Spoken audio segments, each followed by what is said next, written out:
All right, welcome to the Life Reading Club. And here we are looking at mentorship. The word mentor is loaded, and there's actually no universal definition of what mentorship is.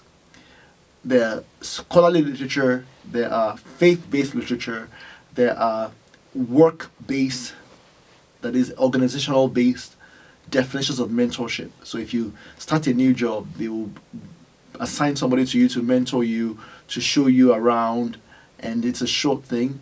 But some people might think of mentorship in terms of a long, lifelong thing. So there are different ways people think about mentorship. And so here in this series, what we want to do is to look at mentorship not just from the predominantly mentor-driven understanding of mentorship, but also from the perspective of the mentee. Now, what I just said is very important because the mentee is the one that I want to say stands to gain the most. Both the mentor and the mentee will gain, but the mentee is the one that needs that mentor relationship more than the mentor. Okay.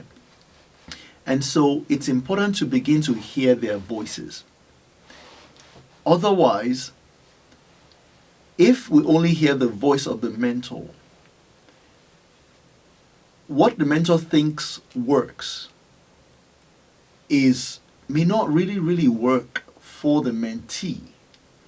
And this particular point is important when you are working across cultures. So much more recently, there's been a rise in, I want to say, role modeling as a way of mentoring, where people follow a person on social media. It could be a pastor, it could be some thought leader, with the goal that, and they call this person their mentor. Some of these persons might actually even be alive or may not be alive. So it's important that in such a scenario where there's no access between the mentee, as in physical access, to the mentor, that we begin to define what mentorship is for the mentee as well, from the perspective of the mentee. What will ensure success? Another thing is that when you think about mentorship, we often think about one aspect of someone's life. Again, but if you only base things off from the perspective of the mentor, who has seen life, who has done things, and who has made mistakes, it's easy for the mentor to try to live out their life in the mentee and be so focused on the mentee not making the same mistakes that they made, and trying to pave a way for the mentee, which sounds good on the surface. But for the mentee, it's important for them not to be deprived the opportunities to learn and make their own mistakes. So mentoring is not about helping somebody not make mistakes. Rather, it is about helping somebody to become aware of who they are, their strengths, their weaknesses, and to work on whatever they choose and become who they choose to be. Okay? It is driven by the agency of the mentee. And the mentor is really a catalyst to that mentee developing that agency to be able to do what they want to do. Okay. Now, let's go on to the book by John Maxwell, Mentoring 101. And one of the first things that he said is why many people don't mentor. And he talked about ego, he talked about insecurity on the path of a mentor, because they don't want these other people to come and take over from them. They don't want to be irrelevant. And also, the next one is inability to discern people's success seeds. I want to stop at that point. As a mentor, you're the seed for success. You don't sow the seed for success. The seed for success is in your mentee. They bear that seed. Your job, again, is the job of a catalyst, the job of, you could also be a gardener, you could be fertilizer, you can be a water trough that will water the plant. But you're not the one who gives them the seed. Okay? And so, how you mentor each person depends on the kind of seed. If it is corn, maize, okay, there's a certain type of soil. If it is yams, if it is sugarcane, if it is peanuts, if it is commodity crops, cocoa, tea, coffee, they all have different lifespans. They all have different climate requirements. They all have different needs to grow.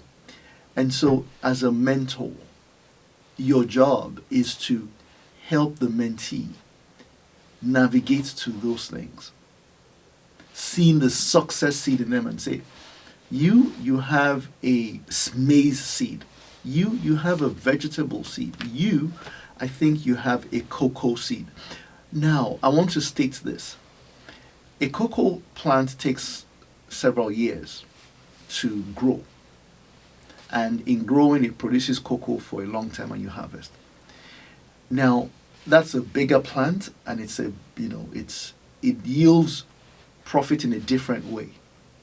You don't make any profit for like first 5-10 years, and then when the plantation is grown, then you begin to make profit, and the profit becomes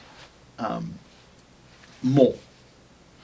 Vegetables are plants that you plant them for a season, and you plant them, they grow, you sell them in the market. Within 3 months, maize or corn or vegetables, that's all gone, done.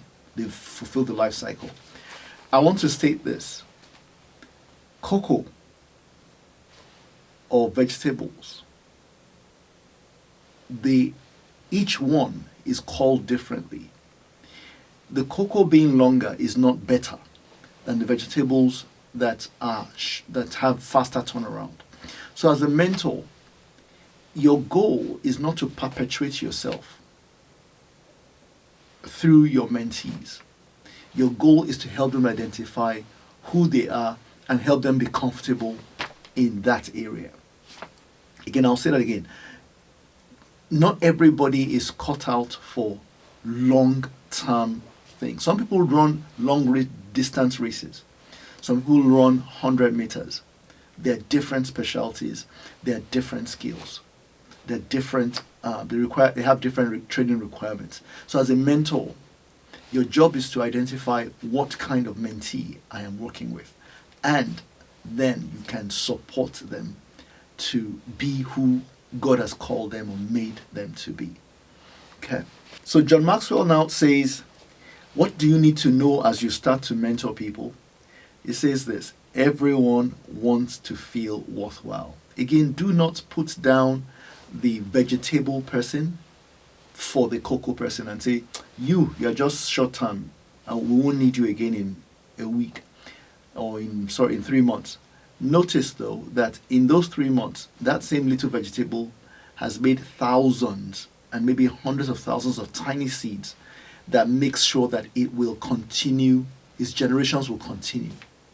Meanwhile, the cocoa plant, it is there. It just takes a longer time. So one is not better than the other.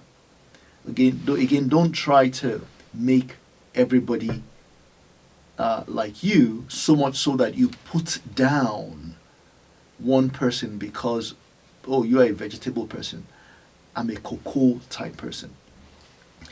And he says, John Maxwell says, everyone needs and responds to encouragement.